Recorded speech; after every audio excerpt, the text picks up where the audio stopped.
Assalamualaikum everyone. We are going to design the water distribution network of a society. The three blocks of the society are given in the map, which includes block B, E, and H. The first step in designing the water distribution network of any society or scheme is to draw the layout of the system. It means कि आपको सबसे पहले कोई भी आप जब designing की तरफ जा रहे हैं, आपको सिस्टम का या स्कीम का आपको लेआउट डिज़ाइन करना है on a sheet of paper. यानी आप इस मैप का प्रिंट लेंगे। It is preferable to take print on A3 size paper so that आपको जो आप मैपिंग करें, जो इसके ऊपर लेआउट ड्रॉ करें, वो आपको ईज़िली जो है आसानी से विजिबल हो, क्योंकि वो आपको फर्दर जो सॉफ्टवेयर में आप डिज़ाइन करेंगे उसमें वो आपको हेल्प करेगा। सो फर्स्टली जो इस ट्यूटोरियल में हम डिस्कस करेंगे, ये काम आप करेंगे on a sheet of paper. So मैं ये आपको पेंट में व्यू करके दिखा रही हूँ ताकि ईज़िली आपको जो है वो समझ आ सके, क्योंकि पेपर पे करके आपको समझाना या शो करवाना ज़रा डिफ़िकल्ट होगा।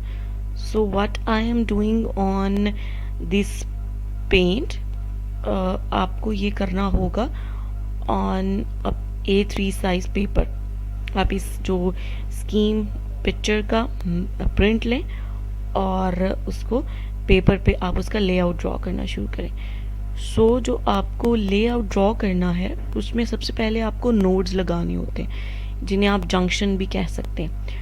नोड्स क्या हैं? नोड्स बेसिकली हमारे पास किसी भी आप कह सकते हैं रोड्स में जो डाले जाते हैं, एक जंक्शन पॉइंट्स हैं जो कि पाइप्स को एक रोड में जो डाले गए नेटवर्क डिस्ट्रीब्यूशन के लिए पाइप्स हैं उनको मिलाते हैं। अगर नोड्स की बात की जाए कि ये किस तरह प्रोवाइड किए जाते हैं, तो नोड्स आप किसी भी सोसाइटी में जो रोड्स गिवन हैं उसके स्टार्टिंग और एंडिंग पॉइंट्स पे प्रोवाइड करते हैं। यानी जो एक रोड अगर स्ट्रेट जा रही है तो आप उस रोड के स्टार्ट और एंड पर नोड्स प्रोवाइड करते हैं। और इसके अलावा अगर कोई टर्निंग पॉइंट है, कोई मोड़ है, तो आप उसमें भी हर जगह उस टर्निंग पॉइंट पर भी नोड मिलाते हैं। इसके अलावा एक और बात जो जहन में रखें कि हम जो सिस्टम डिज़ाइन कर रहे हैं वो एक क्लोज्ड सिस्टम की टाइप है, जिसमें आपके पास सब जो नोड्स हैं आपस में ज्वाइन होंगे। सो कोई भी ओपन एंडेड जो सिस्टम होगा उस तरह से नहीं होगा कि नोड्स जो हैं वो ओपन नहीं होंगे। हम नोड्स को आपस में, सब नोड्स को आपस में ज्वाइन करेंगे। उसके बाद यानी सबसे पहले अगर मैं आपको बताऊं तो आप जो नोड्स हैं आप किसी भी पॉइंट से जो है ज्वाइन स्टार्ट करना, आप उसको ज्वाइन कर सकते हैं। यानी आप चाहें तो आप ब्लॉक बी से स्टार्ट कर लें नोड्स लगाना, ई से कर सकते हैं या एच से भी कर सकते हैं। So it is up to you, आप जिस तरह भी स्टार्ट करना चाहें। और आप उसके अपर पोर्शन से स्टार्ट करें, बॉटम पोर्शन से स्टार्ट करें, इससे भी कोई फ़र्क नहीं पड़ता। सो आप जो नोट्स को नाम दे रहे हैं, these are basically the values only, ठीक है। इससे कोई भी उसके डिज़ाइन पे कोई फ़र्क नहीं पड़ेगा। और इस बात को जहन में रखें कि आप जो नोड्स को नाम दें, नोड 1 उसको आप रिप्रेजेंट करें N1 से, तो आप कोई भी नोड जो है उसको बार बार आप रिपीट नहीं कर सकते। जैसे आप N1 है, N2 है, N3 है, तो आप किसी भी जो नोड है उसको N1 डैश, N2 डैश या N1 स्टैरिक नहीं कहें, बल्कि हर जो नोड का नंबर है उसे यूनिक ही रखें ताकि वो जो रिपीट है वो ना हो, ताकि कोई भी कंफ्यूजन ना हो। सो आइए मैं आपको दिखाती हूँ कि किस तरह से आप जो नोड्स हैं आप सोसाइटी में लगाना जो है स्टार्ट कर सकते हैं। So it is up to you, आप कहाँ से भी किस ब्लॉक से आप नोड्स लगाना शुरू करें। सो मैं जो शुरू कर रही हूँ, आपको ब्लॉक ई से मैं डिज़ाइन करना स्टार्ट करती हूँ कि आप नोड किस तरह लगाएं। ये आपके पास एक रोड जा रही है, ठीक है। तो आप क्या कर सकते हैं, आप ये इसका स्टार्टिंग पॉइंट है रोड का, यहाँ पर आपने एक जंक्शन या एक नोड लगा दिया है। इसी तरह ये जो रोड एंड हो रही है या ये जो रोड का एक बेंड आ रहा है वो इस पॉइंट पे आ रहा है, तो यहाँ पर आप उसका सेकंड नोड लगा सकते हैं। इसी तरह इस लाइन में अगर आप नीचे आए तो ये पार्क के भी एंड पॉइंट पे आप इसी तरह नोड लगा सकते हैं। अगर आप इस साइड पे देखें तो ये एडजेसेंट होम्स हैं, जैसे आप कह सकते हैं कि एक जो रोड है उसके ये रोड है उसके ये इस तरफ भी घर है और इस रोड के इस तरफ घर है, तो ये जो बैक साइड्स यानी घरों की आपस में मिली हुई है। ठीक है, सो अब यहाँ पर यानी यहाँ पर इस पोर्शन पे आप नोड्स नहीं लगा सकते क्योंकि ये रोड नहीं है। जो एम्प्टी स्पेसेस हैं वो आपके पास हैं रोड्स। जैसे ये रोड है तो ये आप यहाँ पर जंक्शन स्टार्टिंग में लगा दिया, ये रोड है तो आपने इसके एंडिंग पॉइंट पर आपने जंक्शन लगा दिया। इसी तरह आप ये रोड स्टार्टिंग पॉइंट है, ये भी आप यहाँ पर भी लगा सकते हैं। इसी तरह अगर आप यहाँ पर आए तो ये एक बेंड आ रहा है, ठीक है, जो कि पार्क और मैरिज के दरमियान है। सो यहाँ पर भी एक नोड आएगा। इसी तरह ये एक बेंड है, यहाँ पर आएगा। अगर आप इस तरफ आए तो यहाँ पर एक बेंड आ रहा है। तो इस तरह अब हर जो पॉइंट या बेंड है जो कि एक रोड के स्टार्ट या एंड में आ रहा है, आप वहाँ पर ये नोड्स प्रोवाइड कर सकते हैं। अगर एक स्ट्रेट रोड है तो उसके सेंटर में आपको नोड प्रोवाइड करने की ज़रूरत नहीं है अनटिल और अनलेस कोई बेंड नहीं आ रहा, राइट। जैसे अगर आप देखें यहाँ से यहाँ जाएं यहाँ तक तो ये स्ट्रेट रोड है, तो ये जो सेंटर में आपने नोड्स दिए हैं वो इस पार्क के लिए नहीं, बेसिकली इन घरों के लिए दिए हैं, क्योंकि ये देख रहे हैं आप यहाँ पर एक बेंड आ रहा है, ठीक है, और इधर भी इसी तरह यहाँ पर एक बेंड आ रहा है। सो आपने इस रोड के एंड पर दिए हैं, राइट। सो इस तरह मैंने आपको ये काफ़ी नोड्स लगाना बता दिए हैं। इस तरह से आप नोड्स जो हैं वो पूरी जो स्कीम है उसके लगा सकते हैं और इनकी नंबरिंग कर सकते हैं।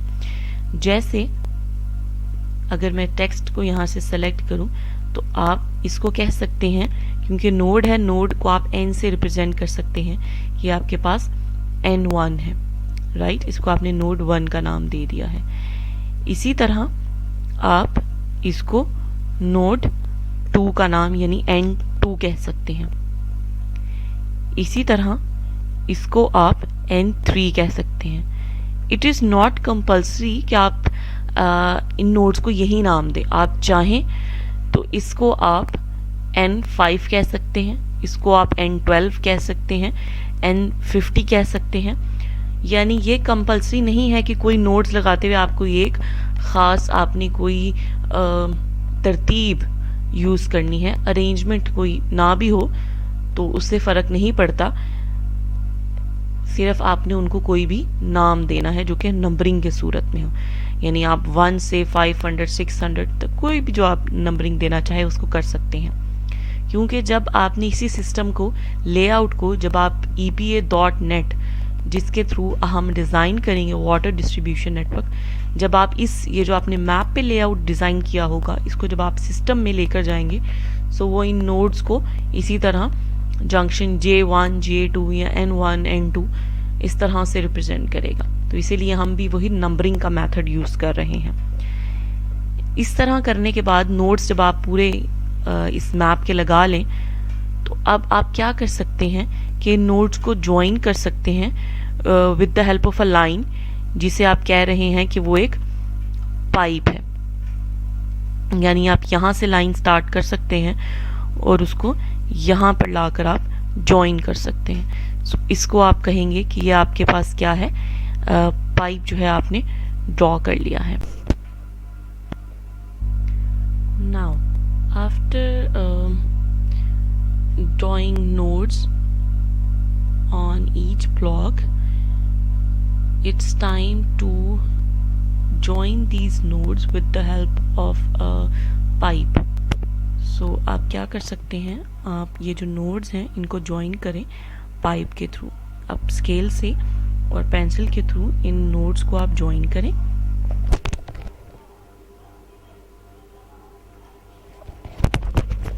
इस तरह से आप हर नोड को ज्वाइन कर सकते हैं। इनको आपने ओपन एंड नहीं रखना, यानी हर ज्वाइन नोड जो है उसको आप ज्वाइन करेंगे।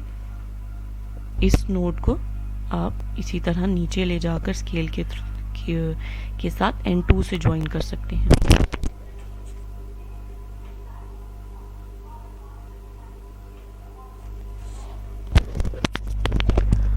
Obviously I am drawing on a paint, that is why it is not neat.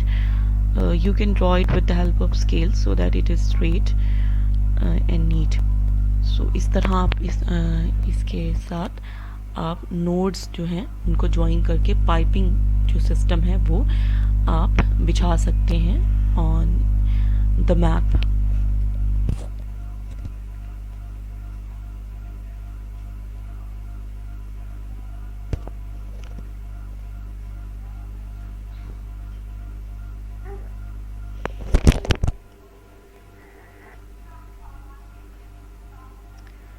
Now अगर आप इस साइड पर अपने नोड्स इस तरह जो डिज़ाइन करते हैं ब्लॉक बी की साइड पर, तो इन नोड्स को भी आप ज्वाइन करेंगे। जैसे यहाँ पर एक आपने नोड लगाया, यहाँ लगा रहे हैं, यहाँ पर लगा रहे हैं, राइट। सो ठीक है, एग्जाम्पल के तौर पे मैं आपको बता रही हूँ, ज़रूरी नहीं है कि आपने इन्हीं पॉइंट्स पर नोड्स लगाने हैं, राइट। तो आपको बताने के लिए कि कोई कंफ्यूजन ना हो, आपने इन नोड्स को भी ज्वाइन करना है। इस तरह नहीं है कि ये जो नोड है ये इसी तरह ओपन रहे और इस नोड के साथ आप उसको ज्वाइन ना करें, बल्कि आप इन नोड्स को भी ज्वाइन करेंगे। जैसे ये N1 है, इसको आप इस नोड से भी ज्वाइन करेंगे, राइट। इसी तरह इसको आप इस नोड से ज्वाइन करेंगे और इनको फिर फर्दर इनकी इस तरह आप लोग अटैचमेंट कर सकते हैं, राइट।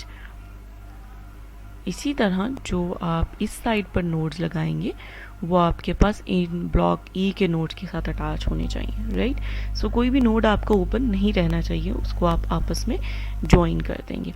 इसी तरह आप इस नोड को भी ज्वाइन कर सकते हैं।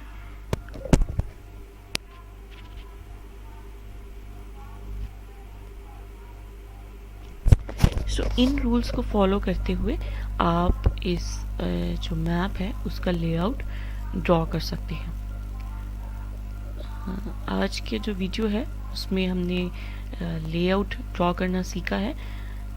इंशाल्लाह नेक्स्ट वीडियो में हम देखेंगे कि किस तरह से इस डाटा को हम एक्सेल शीट में प्रेजेंट करेंगे और किस तरह से उनको जो ईच नोड को हम रेजिडेंशियल प्लॉट्स असाइन करेंगे, ताकि जो डिमांड है वो रेजिडेंशियल एरियाज़ की इक्वली नोड्स में डिस्ट्रीब्यूट करने की कोशिश करेंगे। Thank you so much.